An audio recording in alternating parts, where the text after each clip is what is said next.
Minsan, sa mga liblib na bayan, may mga kwento na hindi madaling paniwalaan, mga kwento na tumagos sa kamalayan at nagpapaalala sa atin ng mga kababalaghan ng ating nakaraan. Isa na dito ang kwento ng aking lolo at lola, na sa kabila ng kanilang matagal na buhay sa bukirin, ay nakaranas ng isang karanasang magpapahanga at magpapaisip sa atin kung paano nga ba natin nauunawaan ang mga hindi nakikitang mundo. Ang kwentong ito ay tungkol sa isang gabi, isang sakahan ng bawang, at ang kakaibang nilalang na nagpapakita lang tuwing gabi. Lolo at lola ko, mga taong hindi sanay magpaniwala sa mga kababalaghan, ay may mga kwentong hindi mo akalain na totoo.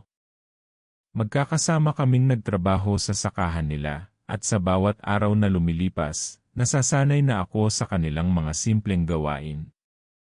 Pero isang gabing hindi ko malilimutan, nangyari ang isang bagay na hindi ko inasahan. Nandyan sila sa likod ng bahay, nag-aalaga ng bawang, at ako naman ay nagsisimula ng magtanim sa kabilang bahagi ng bukirin. Parang normal lang ang lahat, hanggang sa napansin ko na may kakaibang amoy na bumangon mula sa mga tanim nila. Dahil sa init ng gabi at ang mga ilaw mula sa mga lampara, akala ko'y puro init lang mula sa bukirin, pero ang amoy, matapang at matamis, ay may hindi maipaliwanag na damdamin. Habang naglalakad ako patungo sa kanila, narinig ko ang mga tinig na parang nag-uusap mula sa likod ng sakahan. Isang pamilyar na tunog, parang boses ni Lola, pero may kabuntot na malamig na hangin, at mayroong hindi kapanipaniwala na pakiramdam na nagsasabing may ibang presensya sa lugar. Tumigil ako at napatitig sa dilim. Hindi ko maintindihan kung bakit ang mga hayop sa paligid, mula sa mga ibon hanggang sa mga asong kadalasang nag-ingay tuwing gabi, ay tahimik na tahimik. Parang may isang hindi nakikitang puwersa na nagmumula sa gitna ng sakahan ng bawang, at sa sandaling iyon, nalamdaman ko na may ibang nilalang na naroroon. Lolo at lola, na hindi tinatabla ng takot, ay parang wala lang sa kanila ang lahat ng ito. Ngunit ako, sa mata ng isang batang hindi pa handa, ay nararamdaman ko ang kakaibang tensyon na umaabot sa aking katawan. Habang papalapit ako sa kanila, nakita ko si Lolo na nag-aalaga ng mga tanim at si Lola na tahimik na nagmamasid. Wala silang alam sa kung anong nangyayari sa paligid. Ngunit nang dumaan ako sa isang puno ng mangga, narinig ko ang isang boses na parang hinihintay ako. Isang malamig na boses na hindi ko kayang ipaliwanag. Dali-dali akong lumingon, ngunit wala akong nakitang tao o hayop. Nang lumingon ako kay Lolo at Lola, parang hindi nila ako nakita o narinig, at doon ko napansin ang isang bagay na magpapaalala sa akin ng isang bagay na hindi ko dapat isiwalat sa kanila. Nagmadali akong umalis at dumaan sa likod ng bahay, ang pawis ko ay malamig na tumutulo. Kasabay ng gabing iyon, nagdesisyon ako na itanong sa kanila kung may alam ba sila tungkol sa mga bagay na hindi namin nakikita, at kung bakit tila may mga kakaibang nangyayari tuwing hating-gabi. Ngunit bago ko magawa iyon, narinig ko ang tunog ng mga yapak na parang naglalakad sa madilim na bahagi ng sakahan. At sa sandaling iyon, nakita ko si Lola, pero hindi siya ang Lola na kilala ko. Si Lola, na may mahinang tinig, ay tumingin sa akin na may isang ngiti na hindi ko maintindihan. Sa kanyang mga mata, hindi ko makita ang anyo ng isang matanda na may paggalang sa mga anak. May isang bagay na ibang-iba. Isang tanong na umikot sa aking isipan, sino siya?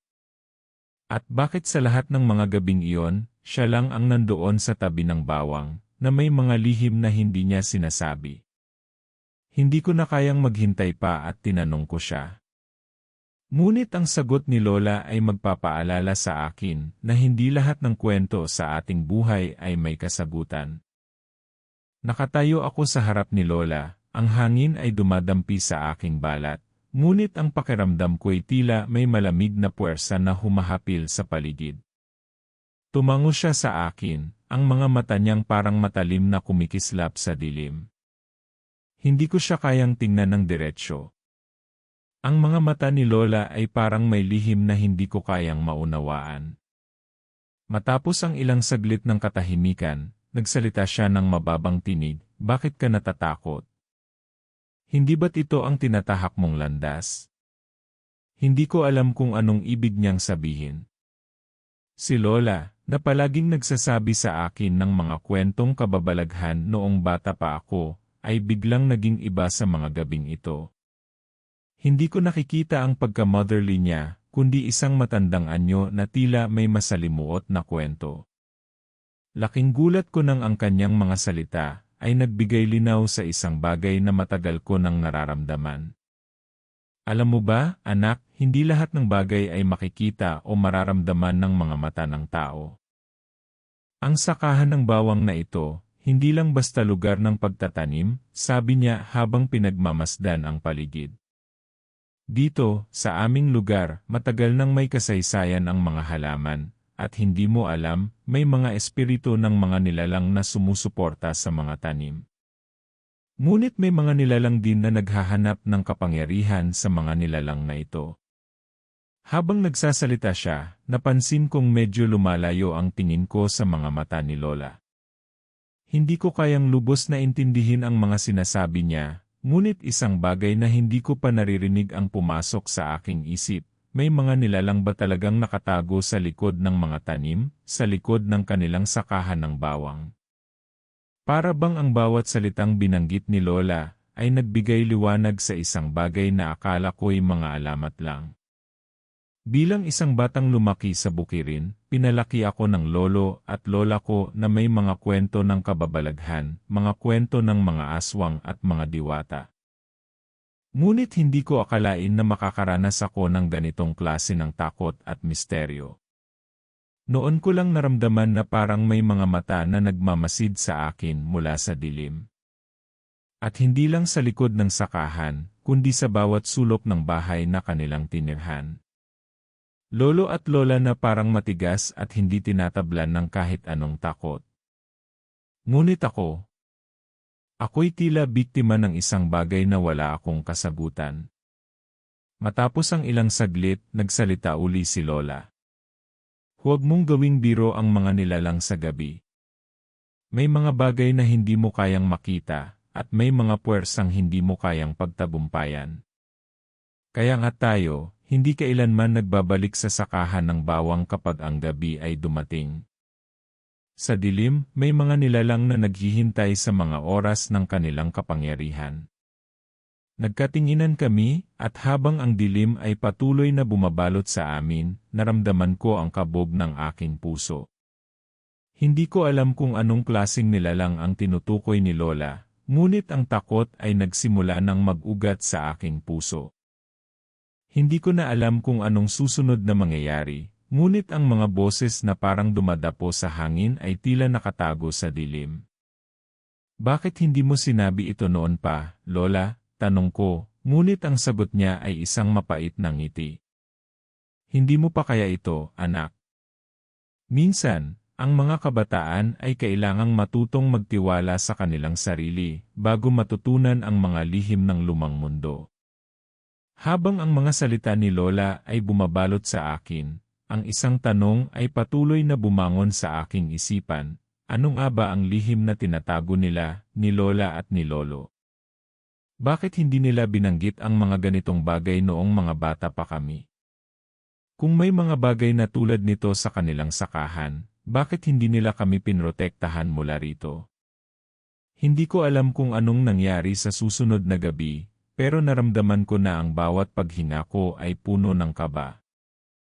Habang ang buong paligid ay tahimik, naririnig ko ang mga tunog mula sa likod ng bukirin, parang may mga yapak na papalapit. Mabilis na naglakad ako patungo sa bahay, ngunit sa bawat hakbang ko, ang mga tunog ng yapak ay patuloy na sumasabay sa akin, hanggang sa maramdaman ko ang malamig na hangin na dumampi sa aking balat. Nang makarating ako sa bahay, nakita ko si Lolo, nakatayo sa may pintuan, nakatingin sa kawalan.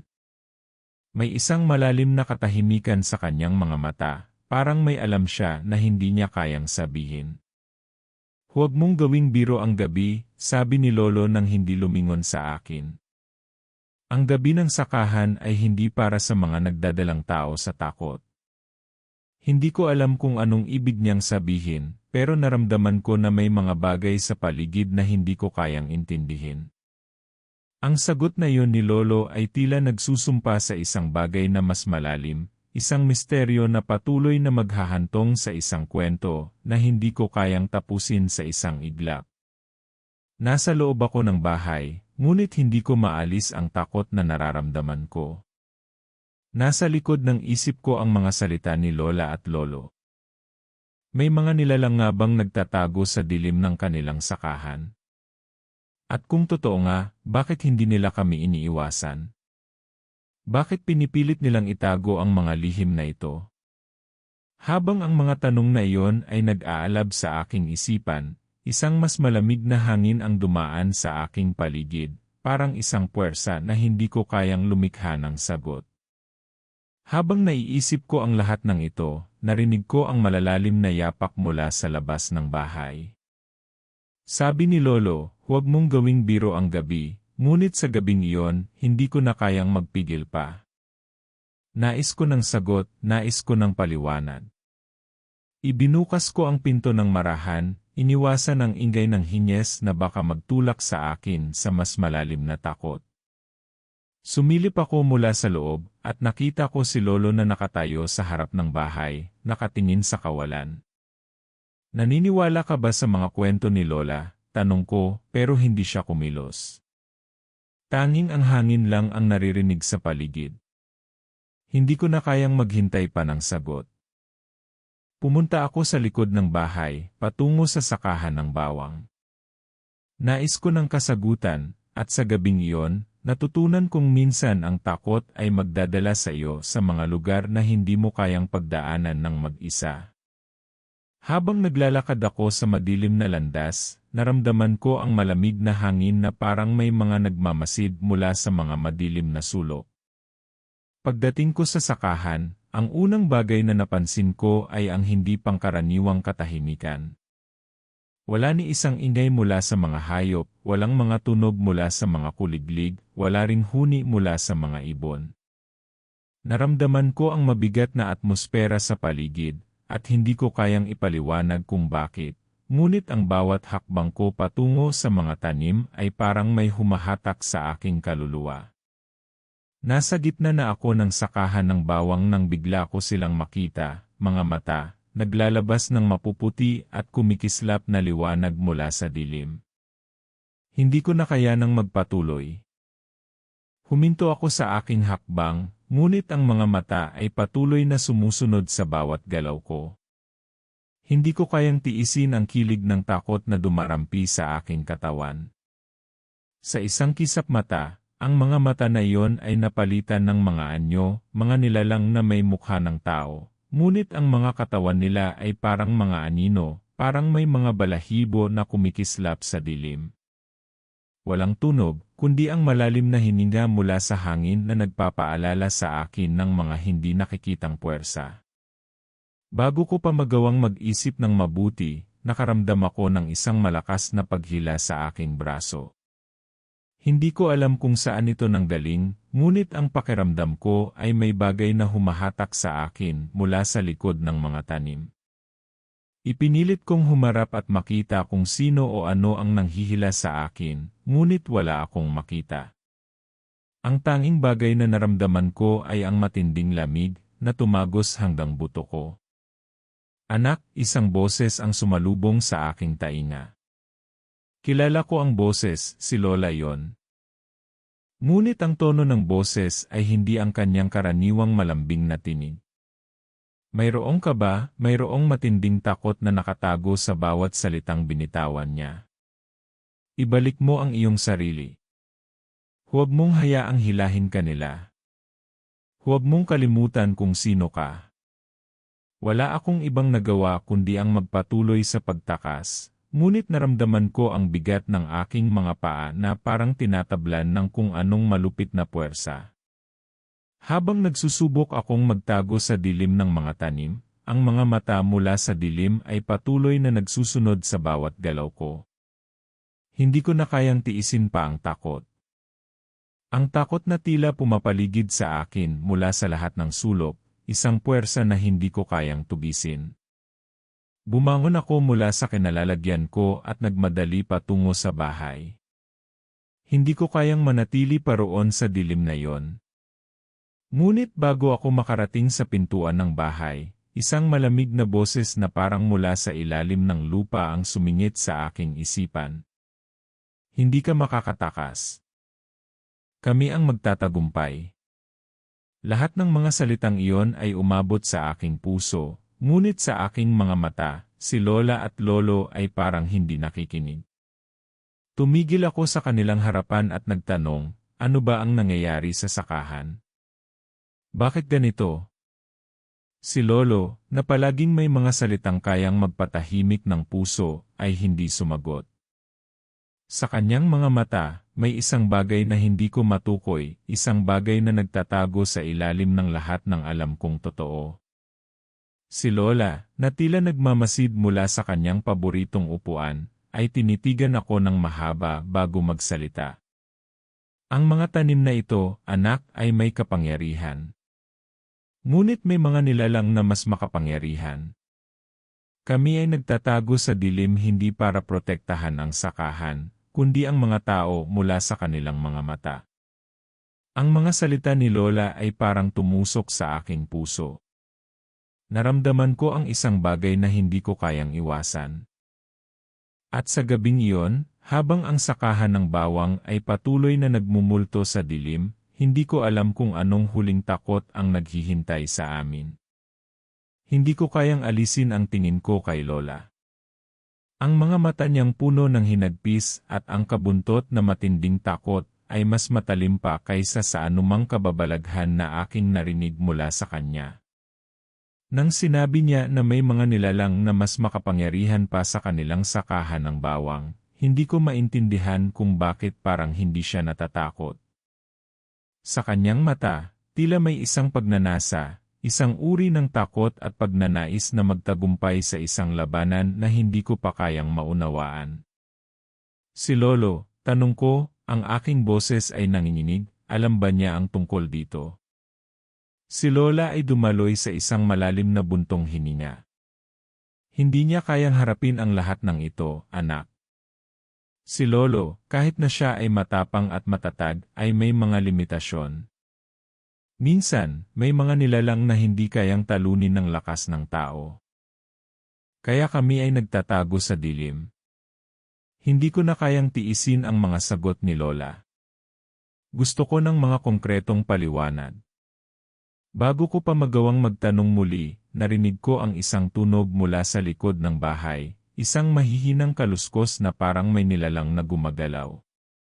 Mabilis akong tumayo at nagmadali patungo sa pintuan, ngunit ang mga mata ni Lola at Lolo ay sumunod sa aking bawat galaw. Wala ni isa man sa kanila ang nagsalita, ngunit may isang tila hindi maipaliwanag na presensya sa paligid. Hindi ka pwedeng lumabas, sabi ni Lola sa isang mahina, ngunit matalim na tinig. Huwag mong subukang lapitan sila. Ngunit hindi ko kayang pigilin ang sarili ko.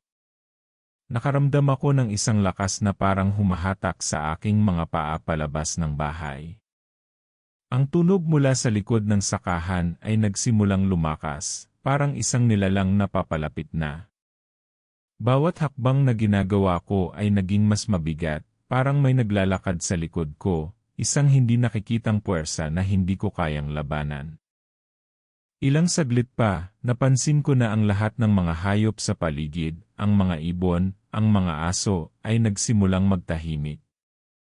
Walang ingay maliban sa hangin at ang mga malalalim na yabag mula sa madilim na parte ng bukirin. Naramdaman ko ang isang presensya na tumatagos mula sa dilim, parang may nagmamasid sa bawat galaw ko. Habang papalapit ako sa sakahan, natagpuan ko ang sarili ko na hindi makagalaw. May isang bagay na humarang sa aking daraanan, isang masamang pakiramdam na pumapailalim sa aking balat. Bigla akong napatigil nang makita ko ang isang anino na lumalabas mula sa mga tanim. Isang nilalang, mataas at matangkad, na may mga mata na kumikislap sa dilim. Wala itong mga pakpak, ngunit ang katawan nito ay puno ng mga anino, parang hindi isang tao, kundi isang nilalang na may anyo ng isang demonyo. Nang makita ko ito, ang mga paa ko ay parang na-paralyze, hindi ko kayang kumilos.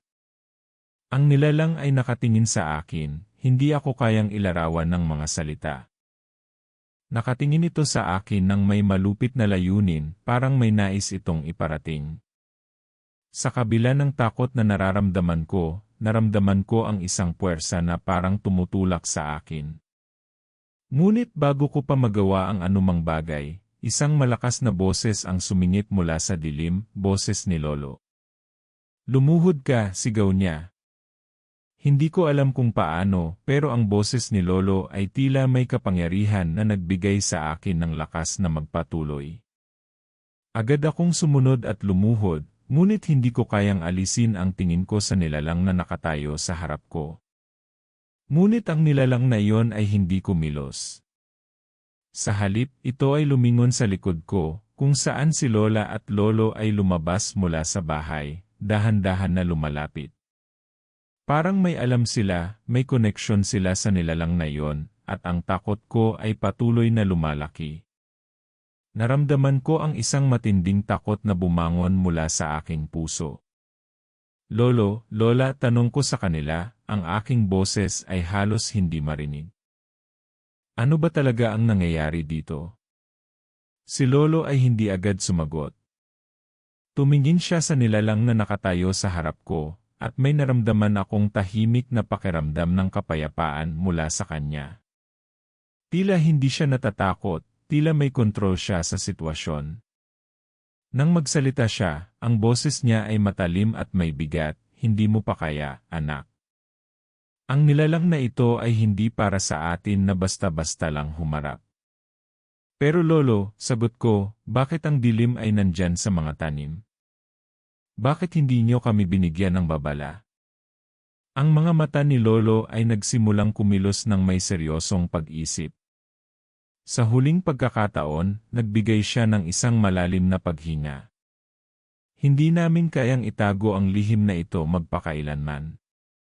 Pero ikaw ang magpapasya kung anong susunod na mangyayari." Ngunit bago pa man ako makapag-isip, naramdaman ko ang isang pagkislap ng liwanag mula sa nilalang sa harap ko. Biglang lumitaw ang isang alon ng enerhiya, at ang buong paligid ay naging malamig na parang tumigil ang lahat ng bagay. Tinutok ng nilalang ang kanyang mga mata sa akin, at habang ang dilim ay nagsimulang sumabog sa paligid, ako ay naiinip sa kung anong darating, at kung paano kami makakaligtas mula dito. Ang kwento ay lumiliko sa isang mas madilim na direksyon, at ako'y nananatili sa isang punto ng hindi pagkakaintindihan at takot, hindi pa alam kung ano ang magiging wakas ng gabing iyon. Ang dilim ay patuloy na sumabog sa paligid, at habang ang nilalang na nakatayo sa harap ko ay naglalabas ng isang malakabog na liwanag mula sa kanyang mga mata, naramdaman ko ang takot na tila humawak sa aking dibdib. Ang hangin ay tila napakabigat, at ang bawat paghinga ko ay parang pinipigilan ng isang puwersa na hindi ko kayang ipaliwanag. Ako'y natigil sa aking pwesto, hindi alam kung anong susunod na hakbang ang dapat gawin. Bigla, ang nilalang na iyon ay nagsimula ng magsalita. Ngunit hindi ito ang boses na inaasahan ko. Hindi ito ang boses na parang mula sa ilalim ng lupa o mula sa dilim. Ang tinig na bumulaga sa aking pandinig ay mas malakas, mas matalim, parang isang kababalaghan na mas malalim sa lahat ng iniisip ko. Ikaw ang pinili," sabi nito, ang boses ay parang humahapil sa aking kaluluwa. "Ang iyong kaluluwa ay bahagi ng isang mas matandang kasunduan." Nabigla ako. Hindi ko kayang maunawaan ang mga salitang iyon. Ang aking katawan ay naguguluhan, ang mga mata ko'y hindi kayang magtuon ng pansin sa isang bagay na hindi ko pa kayang unawain. Si Lola at Lolo, na kanina'y nakatayo sa aking likuran, ay tila nakatanggap ng isang mensahe na hindi ko naririnig. Nagkatinginan sila, ngunit hindi sila nagbigay ng kahit anong sagot. Walang kahit anong saloobin sa kanilang mukha, tahimik, parang may alam sila na hindi ko pa kayang matutunan. Pagkatapos ng ilang saglit ng katahimikan, ang nilalang ay nagpatuloy. Ang sakahan ng bawang na iyong tinatanaw ay hindi lamang isang sakahan. Ito ay isang pinagmumulan ng kapangyarihan, isang lugar ng hindi natapos na mga kasunduan. At ikaw, batang ito, ay may bahagi sa pagwawakas nito. Ang mga salitang iyon ay parang kidlat na dumaan sa aking katawan.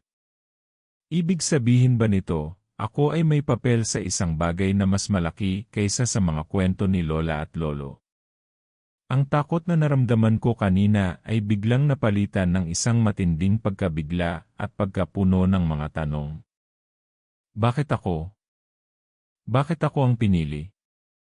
Ano ang papel ko sa isang bagay na malalim at matagal nang nakatago?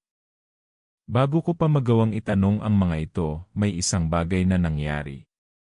Sa isang kisap mata, ang nilalang ay biglang lumapit sa akin, at sa bawat hakbang nito, ang paligid ay nagiging mas malamig.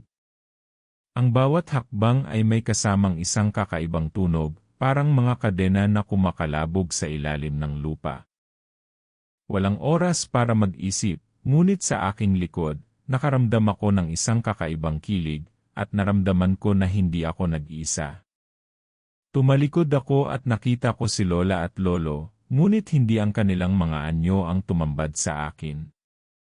Ang mga mukha nila ay naging malabo, parang mga anino, at sa kanilang mga mata, nakita ko ang isang uri ng pighati na hindi ko kayang ipaliwanag. Ang mga mata nila ay hindi katulad ng dati, hindi ang mga mata ng matatandang lolo't lola na pinalaki ko. Ang mga mata nila ngayon ay naglalaman ng mga lihim na hindi ko kayang unawain.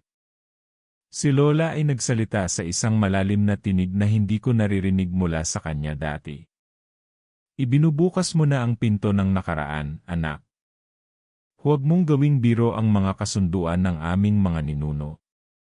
Ngunit bago ko pa magawang tanungin siya, ang isang malakas na tunog mula sa likod ng sakahan ay muling umalingaw-ngaw. Parang isang pagsabog, ang buong paligid ay tila yumuko sa matinding lakas ng hangin, at ang nilalang na nakatayo sa harapan ko ay nagsimulang magbago ng anyo. Mula sa pagiging isang matangkad na nilalang, ito ay nagkaroon ng mga pakpak, ngunit hindi ito ang pakpak ng isang anghel. Ang mga pakpak ay parang mga itim na tela, na tinatangay ng hangin, at mula sa mga pakpak na iyon ay lumabas ang mga tinig ng mga nawawalang kaluluwa. Ang hangin ay napuno ng mga sigaw, at ang bawat sigaw ay parang isang babala. Hindi ko na kayang mag-isip ng malinaw. Hindi ko na kayang tanggapin ang lahat ng ito. Ang mga kwento na itinago sa akin ni Lola at Lolo ay nagiging totoo, at sa bawat hakbang ko, ang takot ay tumataas, ngunit isang bagay na hindi ko kayang ipaliwanag ay nag-aalab din sa aking puso. May isang uri ng pagnanais, isang lakas na hindi ko kayang pigilan. Ito ba ang aking tadhana? Ako ba ang magpapasya kung paano matatapos ang lahat ng ito? Bago ko pa magawang magsalita, naramdaman ko ang isang matinding pagkabigla sa aking katawan. Mabilis akong naitulak palapit sa nilalang, at ang aking katawan ay tila nawawala sa aking kontrol. At sa huling pagkakataon, ang mga mata ng nilalang ay tumingin sa akin, ngunit hindi ko na kayang matakot. Ang mga mata ng nilalang ay nagsimula ng magbago, at ang liwanag mula sa mga mata nito ay nagbukas ng isang mas madilim na mundo. Ang lahat ng nangyari sa gabing iyon ay nagiging isang salaysay na hindi ko kayang tapusin, ngunit isang bagay na nagsusumpa sa isang mas matinding pagsubok na darating. Ang mga sigaw ng mga nawawalang kaluluwa mula sa mga pakpak ng nilalang ay patuloy na umalingaw-ngaw sa buong sakahan, at habang ang mga mata nito ay sumisibol ng liwanag, naramdaman ko ang buong katawan ko na tila tinatangay ng isang puwersa na hindi ko kayang labanan. Ang hangin ay tila nagiging mabigat, parang may isang bagay na humahadlang sa aking paghinga, at ang takot ay patuloy na sumasakal sa aking dibdib. Ngunit hindi ko kayang magpatalo. Ako ang pinili, ako ang may papel sa pagtatapos ng lahat ng ito. Hindi ko alam kung paano, ngunit bigla akong nakaramdam ng lakas na hindi ko pa naranasan, isang puwersa na dumaloy mula sa aking mga ugat, mula sa puso ko, at mula sa lahat ng tinatago kong takot. Ang mga mata ko ay nagliwanag ng isang hindi maipaliwanag na lakas, at sa isang kisap mata, ang nilalang sa harapan ko ay tumigil. Hindi ko alam kung anong nangyayari, ngunit sa huli, ako ang naging sentro ng lahat ng nangyayari. Ang iyong kaluluwa ang iyong dugo, ang nilalang ay nagsalita, ang boses nito ay halos bumulong, ngunit ang bigat ng mga salita ay tumagos sa aking katawan. Hindi ka lamang isang tagapagtapos. Ikaw ay may kakayahang baguhin ang lahat. Ang iyong kasunduan ay hindi isang sumpa. Ito ay isang pagkakataon. Nang marinig ko ito, parang bumagsak ang buong mundo sa aking paligid. Ang aking kaluluwa, ang aking dugo, ang mga bagay na ito ay may kahulugan. Ako ba ang may kakayahang baguhin ang kapalaran ng sakahan na ito? At kung ano ang mangyayari pagkatapos? Ang mga kwento ni Lola at Lolo ay nagiging mas malaki kaysa sa aking mga imahinasyon. Ngunit sa mga sandaling iyon, bigla akong nakaramdam ng presensya ni Lola at Lolo sa likod ko. Tumalikod ako at nakita ko silang pareho, ang kanilang mga mata ay puno ng pagnanasa at paghihirap. Ang mga anino sa kanilang paligid ay nagsimulang magbago, at ang bawat hakbang na ginawa nila ay nagsilbing isang paalala ng kanilang nakaraan, isang nakaraan na hindi nila kayang takasan. Ang lihim na ito ay maghahatid sa iyo sa isang bagay na hindi mo kayang tanggapin, sinabi ni Lolo. Ngunit ito na ang oras. Hindi mo na kayang iwasan ang iyong tadhana. Si Lola ay naglakad papunta sa akin, at sa kanyang mga kamay, may hawak siyang isang maliit na sulo na may apoy na naglalabas ng matinding liwanag. Tumingin siya sa aking mata, at ang mga mata niya ay naglalaman ng mga salitang hindi na kailangang ipaliwanag. Tandaan mo, anak. Ang lahat ng ito ay may kapalit. Minsan, ang mga bagay na iniwasan natin ay siya ring mga bagay na kailangan nating harapin. Ibinubukas mo na ang pinto ng kasaysayan. Huwag mong gawing biro ang paglalakbay na ito. Ang nilalang sa harap ko ay nagsimula muling magsalita. Ngunit ang mga salitang binitiwan nito ay naglaho sa hangin. Naramdaman ko na ang lahat ng nangyayari ay may dahilan, ngunit hindi ko alam kung ano ang mangyayari sa susunod. Ang mga mata ni Lola at Lolo ay puno ng isang kabigatan na hindi ko kayang ipaliwanag, at sa bawat hakbang nilang nilalakad patungo sa akin, parang ang lahat ng bagay ay naging mas malinaw. Sa sandaling iyon, nang ibalik ni Lola ang sulo sa aking mga kamay, ang lahat ng dilim sa paligid ay naglaho, at ang buong sakahan ng bawang ay sumabog sa liwanag. Ang mga mata ng nilalang na nakatayo sa harapan ko ay nagbago ng anyo, naging mga matang puno ng takot at pagkatalo. Ang nilalang na nagmamasid sa amin ay hindi na matataas at hindi na matatag. Ang kanyang katawan ay naging mabigat, at ang pakpak na umalpas sa dilim ay magsimulang mawala. Ang mga kaluluwa na patuloy na umiiyak ay naglaho, at sa isang iglap, ang nilalang na iyon ay naglaho. Ngunit bago ko pa magawang magpahinga, isang bagong tunog ang dumating, isang tunog na parang ang buong sakahan ay naguguluhan. Sa likod ko, naramdaman ko ang mga hakbang ng mga nilalang na hindi ko nakikita, mga anino na nagmumula sa dilim, mga nilalang na nagmamasid sa amin mula sa kalikasan. Si Lola at Lolo ay nagsimulang maglakad palapit sa akin, ngunit sa kanilang mga mata ay hindi na ang mga mata ng mga magulang na nag-aruga sa kanilang apo. Ang mga mata nila ngayon ay nagsisilbing mga salamin ng nakaraan, mga salamin na naglalaman ng isang lihim na hindi ko pa kayang tanggapin. Wala nang takas, anak, si Lolo ay nagsalita sa isang boses na may kasamang kalungkutan. Ang pinto ng kasaysayan ay naiwan na bukas. Hindi na natin kayang isara. Ang dilim sa paligid ay nagsimula muling sumik, at sa mga mata ni Lola, nakikita ko ang isang uri ng paghihirap, isang paghihirap na nagmumula sa matagal ng nakatagal na lihim. Walang makakatakas sa nakaraan, anak, dagdag ni Lola. At ngayon, ikaw na ang magtatapos ng lahat. Ngunit sa kabila ng lahat ng ito, hindi ko pa rin alam kung anong susunod na mangyayari. Ang mga mata ni Lolo at Lola ay nagsimula magbago, at ang mga nilalang mula sa dilim ay nagsimulang lumapit, hindi bilang kaaway, kundi bilang isang pagkakataon na ako ang magtatakda ng mga susunod na hakbang sa tadhana ng sakahan na ito. Habang ang dilim ay patuloy na lumalapit, at ang mga nilalang mula sa kalikasan, ay nagsimulang maglakad patungo sa amin, naramdaman ko ang isang pakiramdam ng kapayapaan na biglang dumating sa aking puso. Ang mga anino ay hindi na nakakatakot. Hindi ko alam kung paano, ngunit sa bawat hakbang na ginagawa nila, naramdaman ko na ako na ang may kapangyarihan upang baguhin ang takbo ng mga bagay. Ako ang pinili, at ngayon ay oras na upang tapusin ang kwento ng sakahan ng bawang na matagal nang nagtatago ng mga lihim. Lumingon ako kay Lola at Lolo. Ang kanilang mga mata, na dati ay puno ng kalungkutan, ay nagkaroon ng isang liwanag, hindi ng takot, kundi ng pagkakasunduan. Alam ko na hindi sila makalalaya sa kanilang nakaraan, ngunit sa mga sandaling iyon, sila ay nakatagpo ng kapayapaan.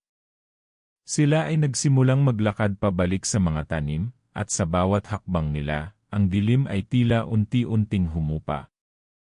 Naglakad silang magkasama, hindi na tinatakasan ang kanilang mga kasaysayan, kundi tinatanggap ang mga ito bilang bahagi ng kanilang buhay. Ang nilalang mula sa dilim ay nagbago ng anyo. Hindi na ito ang halimaw na una kong nakita, kundi isang nilalang na may hitsura ng isang matandang tagapagtanggol, may mga mata na puno ng mga kwento at kasaysayan. Hinawakan nito ang aking kamay at hindi ako tinanong. Walang salita. Sa isang kisap mata, nakaramdam ako ng isang uri ng koneksyon na wala sa anumang nilalang. Ang nilalang na ito ay hindi kalaban, kundi isang gabay. Pinipilit nitong iparating na ang tadhana ng sakahan ay hindi na nakasalalay sa kanila, kundi sa akin, at ako ang magpapasya kung paano ito tatapusin. Ang pinto ng nakaraan ay hindi na matatakpan, ang nilalang ay nagsalita. Ang boses nito ay malumanay at may pag-unawa. Ngunit ang iyong lakas, ang iyong desisyon, ay magbibigay ng bagong simula. Ang mga nilalang mula sa dilim ay nagsimulang maglaho, at ang liwanag ng aking sulo ay patuloy na sumabog, nagpapakita ng mga larawan ng nakaraan ng sakahan, mga taong nagbigay ng buhay dito, mga kasunduan na hindi natupad, at mga kaluluwang hindi pa makaalis sa kanilang mga pagkatalo. Nakita ko si Lola at Lolo, at sa huling pagkakataon, nakita ko ang mga sakripisyo nilang itinaguyod para sa pamilya. Hindi nila kayang tapusin ang kanilang kwento, ngunit ako ang magtatapos nito. Habang ang mga nilalang mula sa kalikasan ay tuluyang naglaho, nakita ko ang isang bagong simula para sa sakahan. Ang mga tanim na bawang, na matagal nang pinapabayaan, ay nagsimulang magbunga ng mga bagong halaman. Ang mga lupa na matagal nang tinamaan ng dilim ay nagkaroon ng liwanag, at ang hangin ay nagdala ng isang bagong sigla sa paligid. Ang sakahan na minsang naging pinagmumula ng takot ay naging simbolo ng muling pagkabuhay. Sa mga sandaling iyon, naramdaman ko ang isang malalim na koneksyon sa aking mga lolo't lola, sa kanilang mga sakripisyo, at sa lahat ng pinagdaanan namin. Sa kabila ng lahat ng lihim, ng mga takot at mga kasunduan, natutunan kong ang pinakamahalaga ay hindi ang paglaban sa nakaraan, kundi ang pagtanggap at pagpapatawad. Ang nakaraan ay hindi natin kayang baguhin, Ngunit ang ating mga desisyon ngayon ay may kapangyarihan na baguhin ang ating kinabukasan. Tumayo ako sa gitna ng sakahan, ang mga kamay ko ay puno ng bagong lakas, at sa aking mga mata ay ang kasiguruhan na hindi ko na kailangang magtakot. Ang mga kaluluwa ng mga ninuno ay nakatagpo ng kapayapaan, at ang mga nilalang mula sa dilim ay nawala, hindi bilang mga kaaway kundi bilang mga gabay na tumulong sa akin upang makita ang liwanag. Ang sakahan ng bawang, na matagal nang itinago ang mga lihim, ay muling nagningning sa ilalim ng araw. Ang mga tanim ay muling namulaklak, at ang hangin ay dinala ang mga kwento ng mga ninuno, mga kwento ng pagmamahal, sakripisyo, at pag-asa.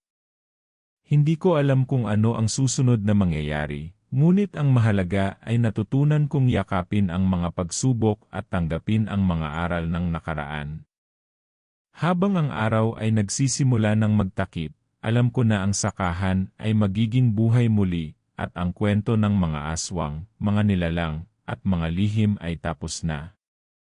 Ngunit ang tunay na kwento ay hindi nasusulat sa dilim, kundi sa liwanag ng mga desisyon na ating ginagawa para sa ating kinabukasan.